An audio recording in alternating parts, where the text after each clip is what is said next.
শহীদ রাষ্ট্রপতি জিয়াউর রহমানের ৪৪তম শাহাদাত বার্ষিকী উপলক্ষে বৃক্ষরোপণ কর্মসূচি পালন করেছে বাংলাদেশ জাতীয়তাবাদী কৃষক দল নওগাঁ হাপানিয়া ইউনিয়ন শাখা।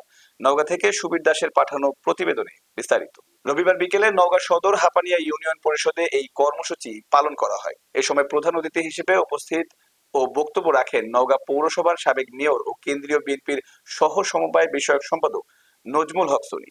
আরো বক্তব্য রাখেন নওগাঁ জেলা বিএনপির যুগ্ম আহ্বায়ক আলহাজি মামুনুর রহমান রিপন ও নওগাঁ থানা বিএনপির সভাপতি দেওয়ান মোস্তাক আহমেদ রাজা। এ সময় উপস্থিত ছিলেন নওগাঁ জেলা যুবদলের সাবেক সিনিয়র যুগ্ম সম্পাদক মানিক খান, ৫ নম্বর ওয়ার্ড বিএনপির সভাপতি আবুল কালাম আজাদ সহ বিএনপি, যুবদল, ছাত্রদল ও কৃষক দলের নেতৃবৃন্দ।